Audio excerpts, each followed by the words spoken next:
So, how much money do you really need in cryptocurrency to make a life-changing sum of money? Let's find out.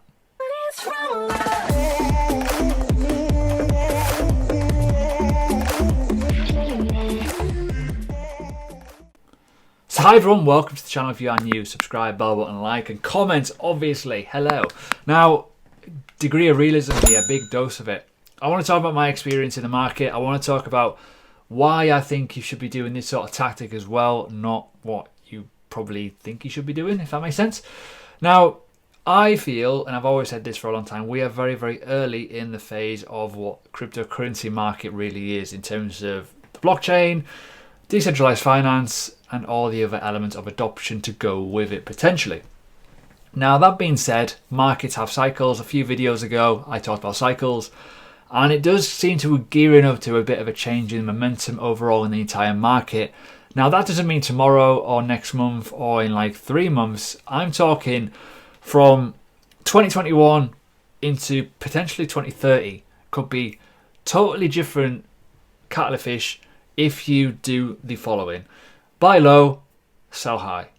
And I know that sounds really obvious, but people forget that second part. They do not take profits. I want to talk about my lifestyle in terms of how it worked for me.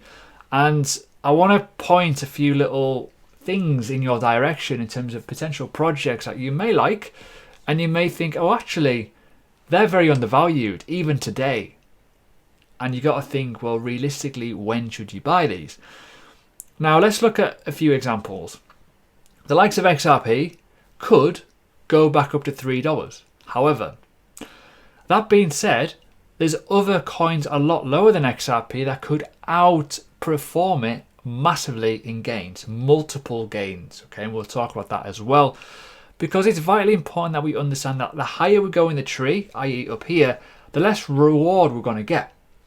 And people forget that. However, I want to clarify one thing. Do not bother looking for shit, right? I.e. Uniswap gems, the shilling groups, fuck them off completely. Look for real use case. Buy the haystack, not the needle within it. Okay? Remember that phrase. That's a good one, I know. So, what do I mean? Look for projects that are going to potentially have a real life use case that will ultimately improve the industry. Simple as that. That's all. That's it. I'm wrecking the place. Getting too excited. Yeah, who cares? With that in mind, I'm going to give you one example of an obvious one in the top 10. You've probably already noticed it. No, it's not Ethereum. It's the next best thing to Ethereum. It's not Chainlink neither, because it's nothing like Ethereum. It's Polkadot. Why? Polkadot has a 3.4 billion market cap. If we are comparing it to Ethereum, that has 43 million market cap. You do the maths. How many multiples is that going to give you over time? Well, it's more than 10. So if you put $1,000 into this market and you get a 10x return and it goes up to those levels, you've made a good chunk of money. But that's relatively high on the scale. We've got to look overall at everything else. Now, I want to talk about the historic snapshot. I've mentioned this before. If you go onto the tools and go on historic snapshot on CoinMarketCap, it goes back in time. These markets move. And you may not think it because every single day there's a bit of an upwards, there's a bit of a downwards, it's a bit of a pain in the ass. But we don't know what's going to happen. Now, the people that claim to know what's going to happen, they don't. No one would have predicted what happened from, like, let's just say the 10th of December to, the next few weeks. If anyone said to me, right, on the 10th of December 2017, XRP within 4 weeks' time would be $3.30, you'd go, no. You'd laugh. You would also say the same thing for Ethereum being an extra $1,000. We ultimately do not know. And this is where we are roughly, as daft as it sounds, I know, in and around that cycle where some altcoins are those sort of prices. Look at Ethereum in terms of price right now. It's not too far away from that. It's obviously a similar sort of market cap. Supply's changed. XRP, look at it. 23 cents. What we are right now? Well, give you an idea. It's barbaric, but it happened, okay? Now, in terms of money going into the market, this is why you need to buy low and accumulate. Accumulate, right? And I mean that. Some of these coins went absolutely bananas, right? They went nuts. It just went crazy. And I know it was all due to FOMO, but we're at that stage where FOMO could realistically happen at any point in the next coming few weeks, where if Bitcoin breaks that 14k barrier, people will be like, ooh, hello. Now look at that in a week. In a week, okay? I've just pressed the thing 1 week. XRP went up 203%. Ethereum went up 59%. Cardano went up 363%. It went mental, right? And I know if you're new to the space or if you've been in this situation, you probably don't know what to do. You've got to just relax and chill out. You don't keep buying, you just relax and chill out, because it could all just come crumbling down, and it did. Now, moving on to the following week, we had a bit of a retracement week, but some projects still did very, very well. Look at the likes of XRP, still carrying on going. Ethereum had a retracement. Bitcoin Cash went crazy. And all the other lower cap coins went flying. Look at Verge, for example. Verge was going on an absolute tear at this point. But this is where the money is, and you've got to compare this to the stock market as well. People say that, cryptocurrency is a very, very risky market. It is, but so is the stock market. It all depends on what you buy. Your successful trades will always outweigh the bad ones. Now, there's no harm in buying low in projects that you've physically researched and you've done fundamental analysis on. But no one predicted what was going to happen over the next few weeks. Now look at this again. XRP flipped Ethereum. It flew. It made so much money in such a short period of time. We've got to remember, XRP was like 0.6 of a cent at one point. It's like, what? You could put $1,000 into XRP and get hundreds of thousands at some points because it was so low in value. And then it went up to $3.30. Life-changing sums of money, and you don't have to put that much in. It's all about finding something that is relatively undervalued. And I've got a feeling that there's a few out there that will be very, very interesting. Now look, this was a final snapshot where we started to turn around. $3.38 for XRP, Ethereum 1,000 whatever. It was ridiculous. Going on to the following week, Ethereum carried on going. The ICO boom kept going. Neo, $170. Crazy. I remember buying Neo at $4. What? It's absolutely crazy when you think the gains. But will this happen again? I think it will. And I know you probably think, well, I'm usually quite measured and realistic, but you've got to think of the facts.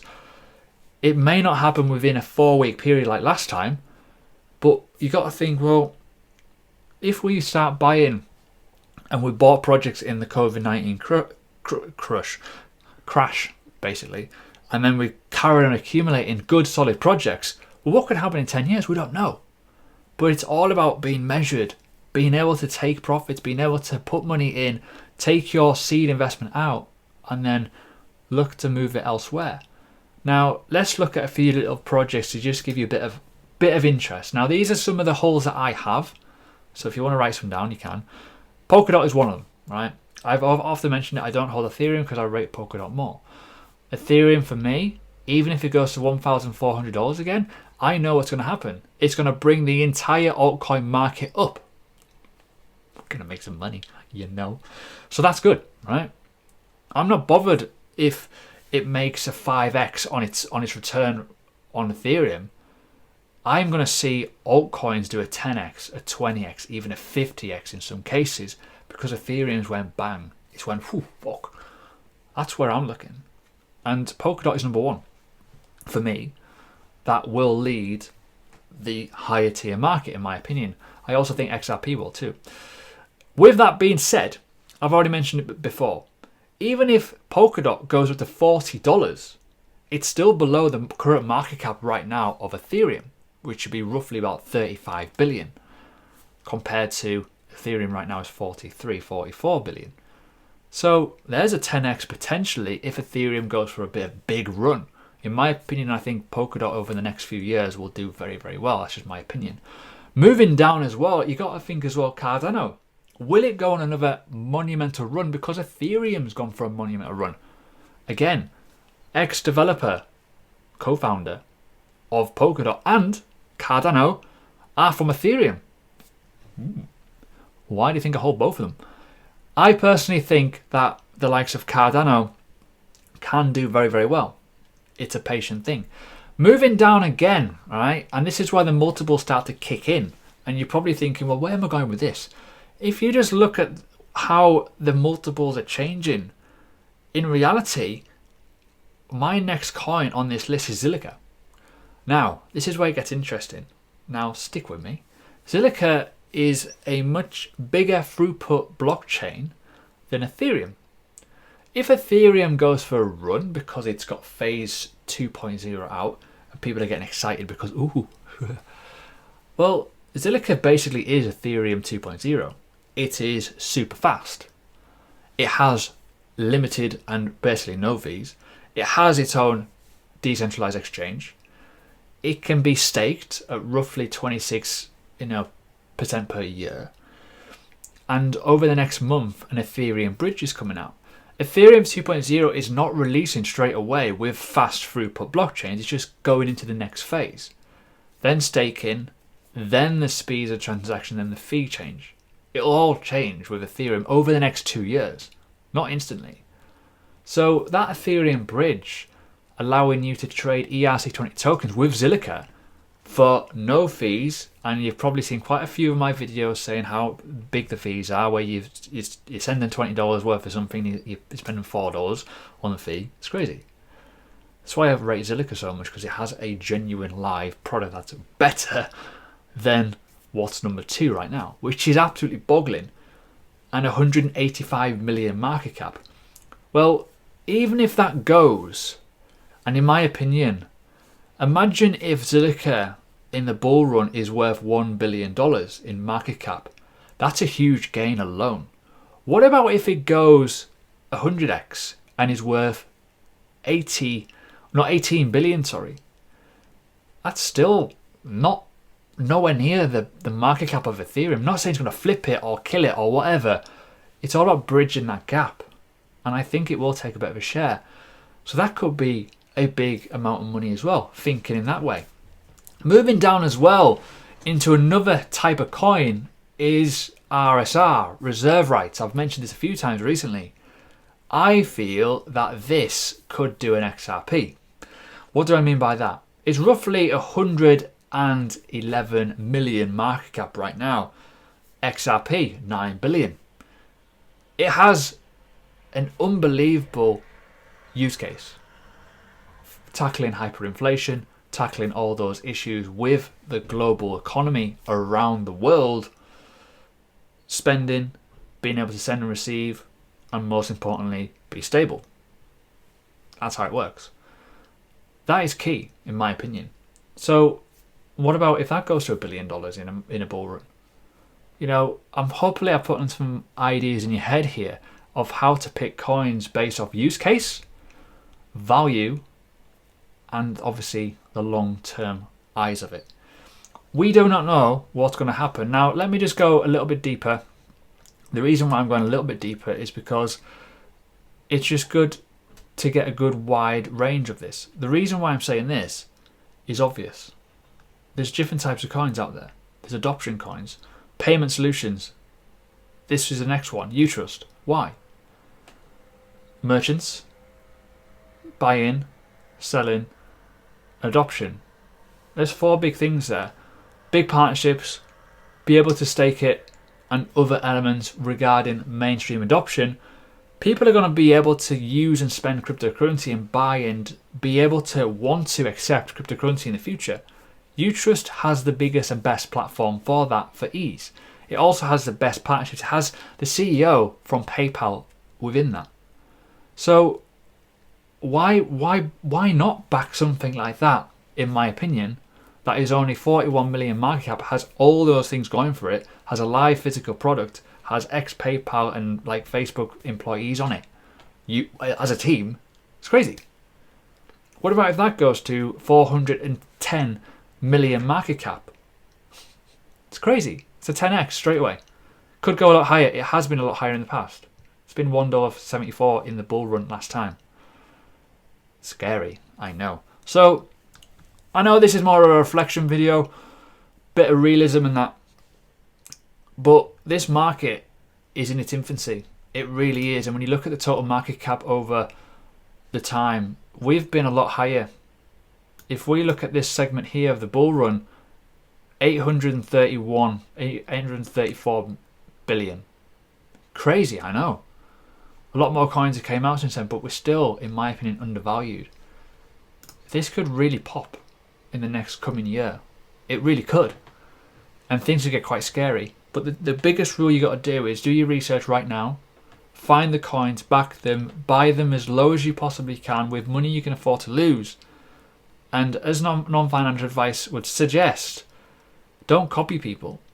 Just find what you like, what you believe in, what you've done your homework on, and buy when they're like this. Not when Chainlink's $20, not when XRP is like 55 cents or whatever. Not when the likes of Ethereum is like $500 and coming back down again. You don't want to buy them. You want to buy in the dips, because you never know where it could go.